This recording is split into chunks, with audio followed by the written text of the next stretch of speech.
ஜோதிடத்தின் பரிணாம வளர்ச்சி ஏஎல்பி ஜோதிடம். 15 நாட்களில் நீங்களும் ஜோதிடராகலாம். அன்புள்ளம் கொண்ட அனைவருக்கும், இந்த காணொளியை காணும் அனைவருக்கும் அடியனுடைய பணிவார்ந்த வணக்கங்கள். என்னுடைய பெயர் சிவப்பா ராமச்சந்திரன். என்னுடைய ஊர் காஞ்சிபுரம். நான் பால் வியாபாரம் பண்ணிகிட்ருக்கேன். இதன் கூடவே ஆன்மீக பணியிலையும் எனக்கு ஈடுபாடு இருக்கிறதுனால ஒரு திருக்கோயிலில் அர்ச்சகராகவும் இருக்கேன். அந்த அர்ச்சகராக பணி செஞ்சுட்டு இருக்கும்போது பல பேர் பல விஷயங்களுக்காக இறைவன்கிட்ட வேண்டும் போது அடியனை அதன் ஒரு தூதுவராக நினச்சி கூட பல விஷயங்கள் கேட்பாங்க, சொல்லுவாங்க. அப்படின்னும் போது நான் இங்கேருந்து வாங்கி அங்கே கொடுக்குற பணி மட்டும்தான் செஞ்சிகிட்டு இருந்தேன். அந்த இடத்துல நம்மளை ஒரு மிகைப்படுத்தி மக்கள் பார்க்கும்போது எனக்கு சங்கடமாயிடுச்சு. அதை சோதிட முறையில் கேட்டு தெரிஞ்சுக்கிட்டு நீங்கள் சொல்லுங்கன்னு சொல்லி அவங்களே சொன்னதன் விளைவாக மக்கள் கேட்டதன் காரணமாக எனக்கே ஒரு உந்துதல் ஏற்பட்டது. அதன் காரணமாக நான் சரியான இடத்துல எப்படி படித்து நம்ம இறைவன்கிட்ட இருந்து பணி செய்கிறோம், அப்போது இன்னும் சரியானதை எந்த அளவுக்கு நம்ம சொல்ல முடியும் அப்படின்ற ஒரு எண்ணத்தின் பால தேடிட்டு இருந்தேன். அப்போ ஒரு நண்பர், பார்த்த சாரதி அப்படின்ற நண்பர் மூலயமா எனக்கு இந்த ஒரு வாய்ப்பு, வரதன்றவர் மூலியமாகவும் 2 பேரும் இணைஞ்சு இந்த சொன்ன வாய்ப்பு இந்த இடத்துல சேர்ந்து படிக்கணும்னு வந்தது. இந்த படிப்பு அப்படின்றது பார்த்திங்கன்னா, படிக்கணுன்றதை விட உணரணுன்றது தான் நான் கற்றுக்கிட்டேன். ஐயா சொன்ன மாதிரி ஏற்கனவே சொல்லுவார், நீங்கள் ஆ ஆ இ பேச தெரிஞ்சுக்கிட்டு அதுக்கப்புறம் படிக்க வந்தீங்களா 1வது 2வது, இல்லை படிக்க வந்ததுக்கப்புறம் ஆ ஆ எழுத தெரிஞ்ச பேச வந்தீங்களா அப்படின்னு சொல்லுவாங்க. அது மாதிரி நான் உணர்ந்துக்கிட்டதன்பால நான் இந்த விஷயத்தை மற்றவங்களுக்கு என்னால் இயன்ற அளவு எப்படி செய்ய முடியும் அப்படின்னு சொல்லி செஞ்சிகிட்ருக்கேன். இதில் இலவசமாக எந்த அளவுக்கு நம்மளால் கோயிலில் பணி செய்யும் போதும் அவங்க சொல்கிறது, இதை மாதிரி எப்படி செய்யலான்றது சொல்கிறதுக்காக தெரிஞ்சு சொல்லிகிட்ருக்கேன்.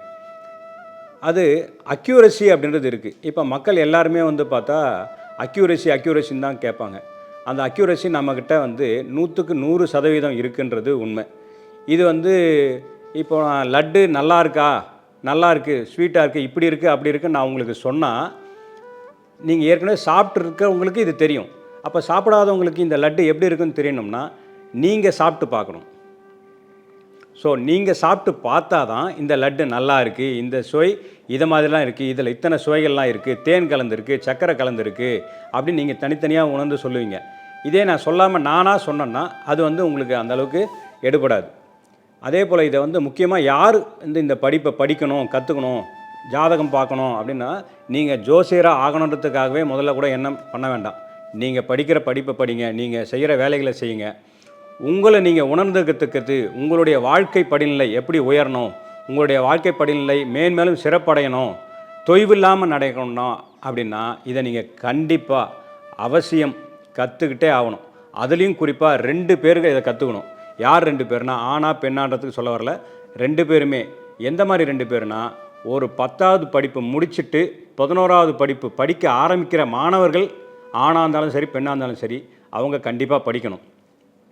அதே போல் ஒரு திருமணம் ஆகக்கூடிய வயசில் இருக்கக்கூடிய ஒரு 20 வயது தாண்டிய திருமணத்திற்கு நிற்கக்கூடிய ஆணாக இருந்தாலும் சரி பெண்ணாக இருந்தாலும் சரி அவங்க இந்த படிப்பை படிக்கணும். படித்தாதான் அவங்களுடைய வாழ்க்கை எப்படி நம்ம நடத்திக்கிட்டு போகலாம். இன்றைக்கி இருக்கிற காலகட்டத்தில் பல பிரச்சனைகளை பல விஷயங்களுக்கு போகிறாங்க. ஒரு சின்ன சண்டை சச்சரவு அப்படின்னா கூட போயிடுறாங்க. அந்த மாதிரிலாம் இல்லாமல் அந்த சின்ன சண்டை சச்சரவுகளையும் தவிர்த்து அவங்களுடைய குடும்பத்தை எப்படி மேன்மேலும் சிறப்பாக நடத்தலாம், யாரைய வாழ்க்கை துணையாக ஏற்றுக்கலாம், யாரை இருந்தால் நம்ம நல்லா இருக்கும், யாரோட நம்ம இணைஞ்சால் நம்மளுடைய வாழ்க்கையும் அவங்களுடைய வாழ்க்கையும் நல்லாயிருக்கும் அப்படின்னு சொல்லிட்டு தெரிஞ்சுக்கிறதுக்காகவாவது கண்டிப்பாக இந்த திருமணமாகக்கூடிய ஆண் பெண் இருவரும், அந்த வயதுடைய இருவரும் கண்டிப்பாக கற்றுக்கணும். அதே போல் மாணவர்கள் நம்மளுடைய படிப்பு எதை சார்ந்து எடுத்தால் நம்மளுடைய வாழ்க்கை அப்படின்றது மற்றவங்க சொல்லி படிக்கிறத விட நீங்கள் உணர்ந்து படிக்க ஆரம்பிச்சிங்கன்னா அது டேஸ்ட்டு நல்லாயிருக்கும். அப்போ உங்களுடைய வாழ்க்கை மேன்மேலும் சிறப்படையும். அதனால் கண்டிப்பாக நீங்கள் 2 பேரும், அதாவது 10ஆம் வகுப்பு முடித்து 11ஆம் வகுப்பு படியெடுத்து வைக்கக்கூடிய மாணவர்கள் மற்றும் திருமண வயதுக்கு உரிய பெண்கள் ஆண்கள் இருவரும் நீங்கள் பார்த்தீங்கன்னா படிச்சிங்கன்னா இது ரொம்ப உங்களுக்கு பயனுள்ளதாக இருக்கும். உங்களுடைய வாழ்க்கை முன்னெல்லாம் சொல்லுவாங்க, ஒரு குடும்பத்தில் பெண் படித்தா அந்த குடும்பம் சிறப்படையும்னு சொல்லிட்டு, அதுபோல தான் இப்போவும் சரி, ஒரு பெண் படித்தால் அப்படின்னா அவங்க சார்ந்த குடும்பம், அவங்க சந்ததி, அவங்களுடைய துணை கூட இருக்கக்கூடிய துணைகள் எல்லாருமே வந்து சிறப்பாக அடைவாங்க. அதனால் கண்டிப்பாக குறிப்பாக பெண்கள் அவசியம் இந்த படிப்பை படிக்கணும் அப்படின்னு சொல்லிட்டு நான் வேண்டிக்கிறேன். இந்த வகுப்பு வந்து பார்த்திங்கன்னா ஏஎல்பி வகுப்பு அப்படின்றது அட்சய இலக்கணம்ன்றது சொல்கிறாங்க. இந்த அட்சயம்ன்றது வளரும் அப்படின்றது, அதாவது அல்ல அல்ல குறையாத, அல்ல அல்ல வந்துக்கிட்டே இருக்கக்கூடியது அப்படின்னு சொல்லிட்டு இது மகாபாரதத்தில் வந்து நமக்கு தெளிவாக தெரியும். அப்படிப்பட்ட இந்த படிப்பை ஒரு சிறு துளி தான் வந்து நம்ம படியெடுத்து வச்சுருக்கோம். அதாவது அடியன் படியெடுத்து வச்சுருக்கேன். அதே போல் நீங்களும் படியெடுத்து வச்சிங்கன்னா நீங்கள் மேன்மேலும் வளர்ந்துடலாம். இந்த படிப்பை ஏற்பாடு அதாவது எப்படின்னா உருவாக்கியவர் அப்படின்றது இருக்குது. ஒவ்வொரு காலகட்டத்தில் ஒவ்வொரு மகான்கள் வருவாங்கன்னு சொல்லிட்டு இருக்குது. ஒவ்வொரு நூற்றாண்டில் ஒவ்வொரு மகான்கள் அப்படின்னு சொல்லிட்டு. அதுபோல் இப்போ சென்ற நூற்றாண்டில் பார்த்திங்கன்னா அருட்பிரகாச வள்ளலார் தோன்றினார். அப்போ அவர் வந்து என்ன சொன்னார்னா, கடை விரித்தேன் கொள்வார் இல்லை அப்படின்னாரு. அதே போல் இந்த நூற்றாண்டில் ஐயா இப்போ இருக்கார் அப்படின்னு சொல்லலாம். எதை வச்சு நீங்கள் இதை சொல்கிறீங்க அப்படின்னு சொல்லலாம். இந்த அட்சய இலக்கண பദ്ധதியை நீங்கள் வந்து பார்த்தீங்கன்னா தெரிஞ்சிடும். இப்போ அவர் கடை விரித்திருக்கார். அவர் பணம் சம்பாதிக்காக இல்லை, நீங்கள் பலன் அடையணும், நாம் பலன் அடையணும் அப்படின்னு இருக்கார். இப்போ இந்த எண்ணம் எப்போ வரும் அப்படின்னா, சுயநலம் இல்லாமல் பொதுநலம் நினைக்கும் போது தான் அந்த எண்ணங்கள் வரும். அதுக்காகவோ என்னவோ தெரில, அவருக்கு ஐயாவுக்கு பொது உடை மூர்த்தின்னு பேர். இதில் இன்னொரு விஷயம் சிறப்பாக, நான் ஆன்மீகத்தை சார்ந்திருக்கிறதுனால என்னுடைய கருத்தை நான் சொல்கிறேன். அது ஏற்றுக்காது உங்களுடைய விருப்பம். மூர்த்தின்ற பேர் வந்து பார்த்திங்கன்னா பொதுவாக 3 பேருக்கு தான் இருக்கும். ஒன்று எம்பெருமான் சிவபெருமான், சிவபெருமானுக்கு ஈஸ்வர மூர்த்தின்னு சொல்லி பேர். அடுத்தது தட்சிணாமூர்த்தி அப்படின்னு சொல்லிட்டு இருக்குது. தட்சிணாமூர்த்தி யாருன்றது உங்களுக்கு தெரியும். அதே போல் அடுத்தது பார்த்திங்கன்னா ஓதுவா மூர்த்தின்னு சொல்லுவாங்க. இவங்க 3 பேரும் இறைவன் மக்களுக்காக தான், அதாவது உயிரினங்களுக்காக தான் இருக்கிறது. அதே போல் தட்சிணாமூர்த்தி தன்னுடைய விஷயங்களை மாணாக்கர்கள் மூலமாக சொல்லி இந்த உலகம் பயன்பெறணும்னு சொல்லி சொல்கிறது தட்சிணாமூர்த்தி. இந்த ஓதுவா மூர்த்தின்னு பார்த்திங்கன்னா சுயநலமாக அவங்க வந்து பாட மாட்டாங்க. ஒரு கோயிலில் இறைவன் முன்னாடி நின்று பாடக்கூடிய தகுதி அவங்களுக்கு தான் முதல் முறையாக உண்டு. அப்படி வந்து பாடும்போது அவங்க பார்த்திங்கன்னா அந்த மக்களுக்காக தான் அவங்களுடைய எண்ணங்களை இந்த ஓதுவா மூர்த்தி மூலமாக இறைவன்கிட்ட பாடி அவரை மகிழ்வித்து அந்த மகிழ்ச்சி மூலமாக அந்த வந்த மக்கள் வந்து பயன்பெறணும் அப்படின்றதுக்காக பாடக்கூடியவங்க இவங்க 3 பேரும். அப்போ இவங்க 3 பேருமே பார்த்திங்கன்னா இறைவன் மற்றவங்களுக்காக தான் செய்கிறாரு. தட்சிணாமூர்த்தியும் மாணவர்கள் மூலமா எல்லாருக்கும் எடுத்து போய் சேர்க்கணும்னு நினைக்கிறாரு. ஓதுவா மூர்த்தியும் தன்னுடைய பாடல் மூலமாக தேவார திருவாசகத்தின் மூலமாக இறைவனை மகிழ்வித்து அந்த மகிழ்ச்சியின் மூலமாக மக்கள் பயன்பெறணுன்றதுக்காக செய்கிறாங்க. அதே எண்ணத்தில் தான் ஐயாவும் தோன்றியிருக்காரு அப்படின்றத நான் சொல்ல முடியும். தோன்றினார்னு தான் சொல்ல முடியுமே தவிர பிறந்தார் அப்படின்றதெல்லாம் சொல்லுவாங்க. சில பேருக்கெலாம் வந்து பிறந்தார் அப்படின்ற வார்த்தைகள்லாம் சொல்ல மாட்டாங்க, தோன்றினார் அப்படின்னு தான் சொல்லுவாங்க.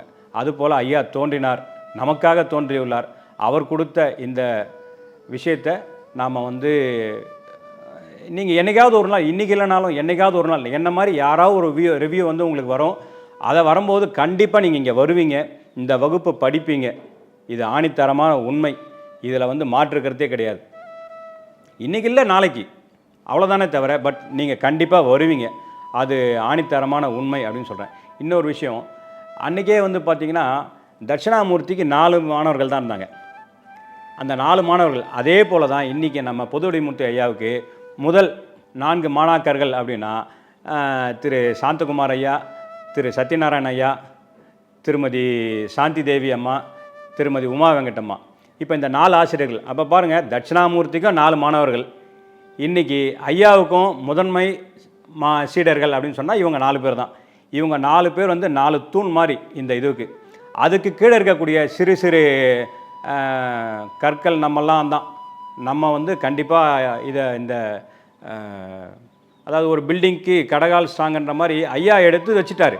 ஐயா வந்து விஷயத்தை கொடுத்துட்டாரு. இதை வந்து நம்ம தான் வந்து மேல் மேலும் எடுத்துன்னு போயிட்டு பல்வேறு தரப்பட்ட மக்களுக்கு சேர்த்து அவங்க பயன்பெறணும். எப்பவுமே வந்து பார்த்திங்கன்னா நீங்கள் வந்து சுயநலத்தோட ஒரு விஷயத்தை பார்த்தீங்க அப்படின்னா அந்த இடத்துல மகிழ்ச்சின்றது இருக்கும். ஆனால் மனநிறைவுன்றது எப்போ இருக்கும்னா, பிறரை மகிழ்வித்து அவங்க அந்த சந்தோஷப்படுறாங்க அப்படின்னும் போது தான் நமக்கு வந்து அந்த மனநிறைவு கிடைக்கும். மனநிறைவுன்றது உங்கள் வாழ்க்கை முடிகிற வரைக்கும் இருக்கும். மகிழ்ச்சின்றது இந்த நேரத்துக்கு இருக்கும். உதாரணத்துக்கு ஒரு 3 மணி நேரம் சினிமாவை பார்த்துட்டு வந்தோம் அப்படின்னா மகிழ்ச்சி இருக்கும். அந்த நேரத்துக்கு வெளியில் வரும்போது ஒரு பாப்கார்ன் சாப்பிட்டோம், ஒரு ஸ்வீட் சாப்பிட்டோம் அப்படின்னு சொல்லிட்டு ஒரு ஐஸ்கிரீம் சாப்பிட்டோன்ட்டு. ஆனால் அந்த இடத்துல ஏதோ ஒரு விஷயம் உங்களை தைத்தது, முள் தைத்தது மாதிரி தைத்ததுன்னா அந்த விஷயம் உங்களுக்கு வெளியில் வந்தாலும் மன நிறைவை தரும். அதாவது நல்ல விஷயமாக மாறி அந்த ட்விஸ்ட்டு வந்து நல்ல விஷயமா மாறுச்சுன்னா அது வந்து மன நிறைவை தரும். அது வந்து உங்கள் வாழ்க்கை பூராவும் மறக்கவே மறக்காது. அன்றைக்கி சினிமா தேட்டரில் வாங்கின பாப்கார்ன் மறந்துடும், ஐஸ்கிரீம் மறந்துடும், கூட அந்த நேரத்துக்கு யார் யார் வந்தாங்கன்றதெல்லாம் மறந்துடும். ஆனால் மனநிறைவு தரக்கூடிய அந்த ஒரு விஷயம் உங்களை எந்த காலத்துக்கும் மறக்கவே விடாது அப்படின்னு சொல்லிக்கிறேன். அதுபோல் இந்த வகுப்பு வந்து சாஃப்ட்வேரும் வந்து பார்த்திங்கன்னா ரொம்ப எளிமைப்படுத்தி கொடுத்துருக்காரு. இன்றைக்கி எல்லாருமே வேகத்தின் பால் போயிட்டுருக்கோம். கணக்கு போடணுன்னா கணக்குன்னா தான் முதல் பெரிய விஷயமாகவே இருக்குது நம்ம மக்களுக்கு. அந்த விஷயத்தை தவிர்த்து ரொம்ப எளிமையாக நீங்கள் இப்போ எல்லாம் சொல்லுவாங்க அந்த ஸ்மார்ட் ஃபோன் அப்படின்னு சொல்லிட்டு, அந்த ஸ்மார்ட் ஃபோன்லேயே எல்லா விஷயத்தையும் உலகம் உங்கள் கையில்னு சொல்கிற மாதிரி உங்களுடைய வாழ்க்கை, உங்களுடைய ஜோசியம், உங்களுடைய சாதகம் அப்படின்றது அந்த ஸ்மார்ட் ஃபோன்லேயே வந்த அளவுக்கு எளிமைப்படுத்தி கொடுத்துருக்காரு. அதன் மூலிமா இன்னும் பல்வேறு மக்களுக்கு எளிமையாக எல்லா மொழியிலையும் கிட்டத்தட்ட ஒரு 13-14 மொழியில் இதை வந்து மொழிபெயர்த்து நமக்கு பயன்படுற மாதிரி ஏதுவாக பண்ணி கொடுத்துருக்காரு. அதுக்காகவும் ஐயாவுக்கு மீண்டும் ஒரு நன்றி சொல்லிக்கிறேன். நன்றி சொல்ல வார்த்தை இல்லை அப்படின்னு சொல்லுவாங்க. நன்றி சொல்லணும்னா கண்ணீர் தான் எங்களுக்கு நன்றி அப்படின்னு சொல்ல முடியும். அந்த வகையில் இந்த வாய்ப்பு கொடுத்த ஐயா அவர்களுக்கு மீண்டும் நன்றி.